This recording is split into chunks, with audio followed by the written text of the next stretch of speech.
Hey Stashers, welcome to episode 115 of the CraftStash podcast. I'm your host, Kim.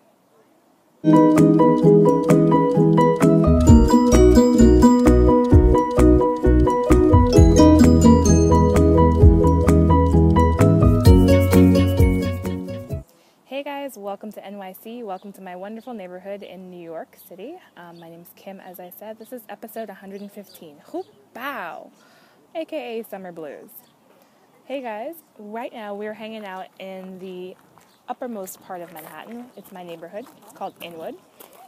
You're staring at the big Columbia Sea and the Columbia, I think it's called the Marsh Park or the Inwood Hills Marshland Park.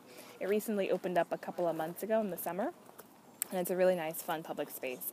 So I'm sure this is going to be yet another situation where I'm recording in public and getting stared at and trying to not be super self-conscious about it. But enough about that. You didn't come to talk about videos, you came to talk about yarn. So what am I working on lately? Okay, so as I hinted in the title of this episode, the Chuppah is done. Thank you guys so much for sticking with me. If you've been watching the podcast for a little while, or if you've been on my Instagram feed, you know that I have two wonderful young sisters. The one in the middle is getting married in August, which it is now officially August, in about 7 days. And her fiance is Jewish, and they are having a fairly traditional kind of hybrid Jewish-Christian ceremony. So I volunteered to make her a chuppah. Long story short, a chuppah is kind of a covering. It's kind of like a canopy that the couple and the rabbi stand under during a wedding, during a traditional Jewish wedding, and it symbolizes the hearth and home. And most of the time, they're kind of not a big deal. Basically just 4 posts and either some lace or some fabric covering, just to kind of symbolize that. But sometimes they get pretty intricate, and of course, I wanted to help my sister celebrate as intricately and as beautifully as possible, so I went ahead and knit her a chuppah. So it's finished. It's finished, and this is probably going to be the first of several mentions of it, just because I worked on it for over 9 months. Can't just have it in one podcast, and also because I'm recording outside, these episodes tend to be faster or shorter rather, so what I will do is talk about the chuppah a little bit towards the end of this particular episode and show tons of pictures, but in the meantime, let's just jump into what I'm crafting.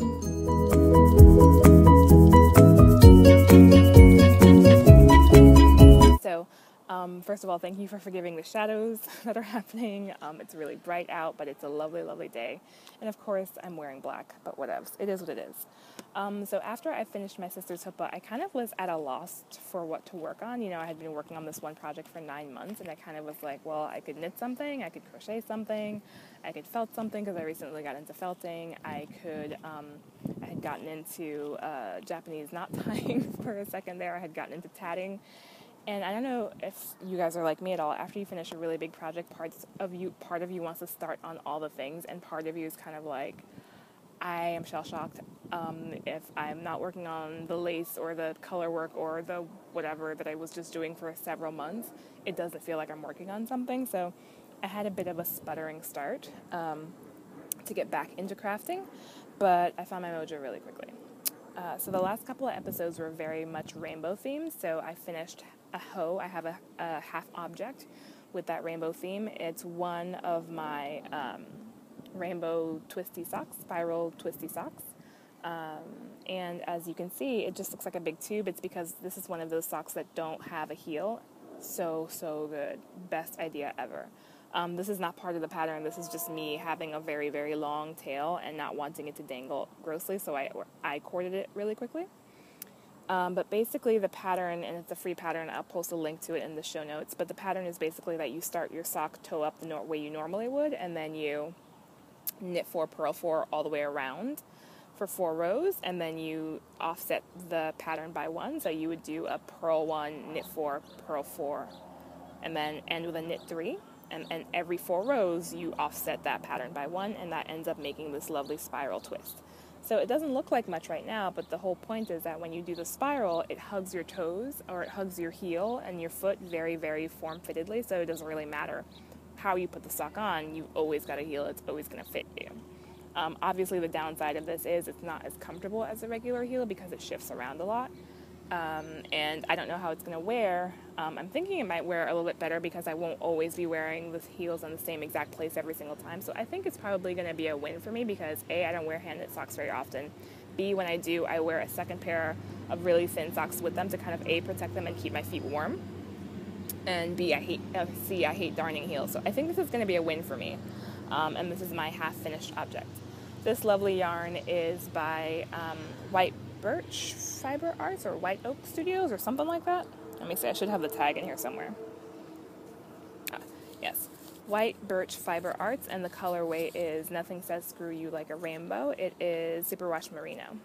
Yeah, so that's that, and I'm keeping it in one of my very lovely Bling Your String bags. So that I had kind of been working on for a little while. I have to start the next sock. And it's pretty much been the project that I've been working on the subway rides to and from work when the chuppah got too big. So it was kind of a good place for me to continue with my crafting.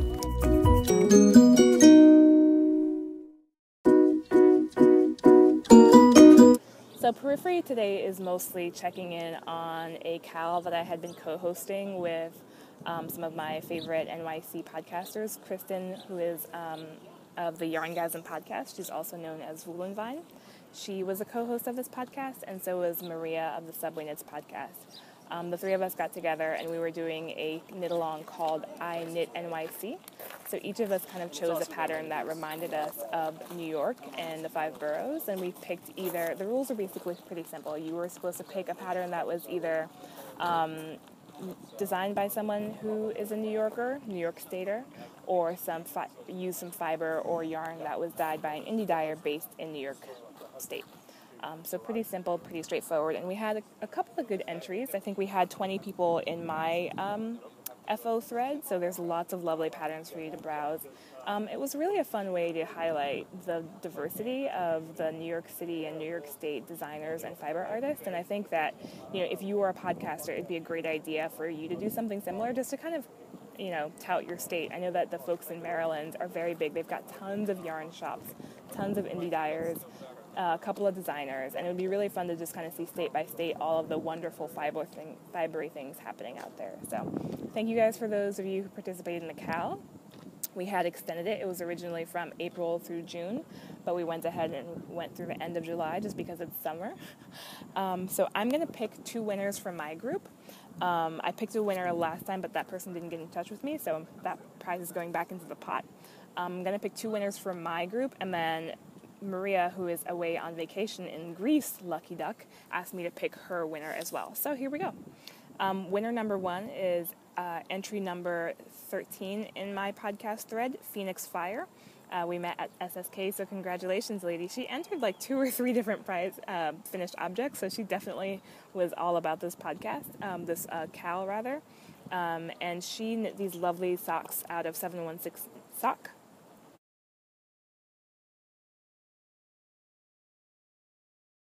By 716 Knits. I think that is Jen, and she's based out of Rochester or Albany or some other big upstate city. So you, Phoenix Fire, because I don't want to give you more 716 sock, you get the lovely Jill Draper yarn. That is one of the prizes in my prize thread. So congratulations. Okay. Next winner was entry number 16, who is Wanderluck Knits. She made this beautiful, beautiful color affection shawl out of Pearl Soho line weight yarn. Pearl Soho is an amazing, amazing yarn store in the city. They're very popular. They get lots of good bloggy press, and they came out with their own series of yarns a couple of months/years ago. So their line weight, I think, is the fingering weight, and Wanderluck. Is it Wanderluck or Wanderlust? I think it's Wanderluck. My handwriting's kind of jumbled, sorry. She made this lovely, lovely color affection in these blues and greens and like a dark gray.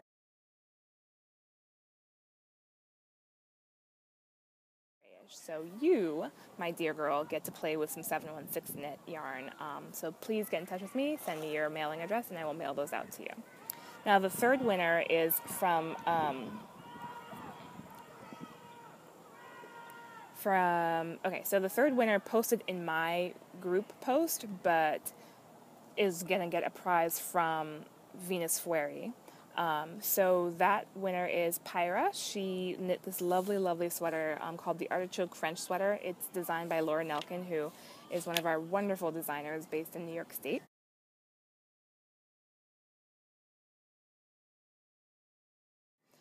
Artichoke French was one of the Rhinebeck patterns that was designed a couple of years ago in that Isolde Teague, the Rhinebeck sweater book. She did such a good job on it. I saw her working on that sweater on Instagram for months, and it came out really, really well. So, Pyra, you win some lovely fiber that is posted in Venus Fleury, who is Maria's podcast group. Awesome. Thanks for playing along, guys. I think I'm going to take a break on the quarterly cows, just because, you know, with the timing of the Chuppah ending, me going to my sister's wedding, and also I have a meditation retreat coming up for 2 weeks. 2 weeks of silent meditation where I cannot make eye contact with people and I cannot talk to them. It's going to be awesome. So between all that happening, I think I'm just going to take a break from the quarterly cows. But if you have ideas for a quarterly cal for the last quarter of the year, that would be October through December, hit me up and maybe we will co-host something together. So without further ado, I'm going to leave you with pictures of the Chuppah as it was being bound off, kind of maybe like a timeline from the time that I started it in November to when I bound it off and had Greg help me block it in our apartment. So thank you guys so much, and in the meantime, if you can't craft it, stash it. Cheers.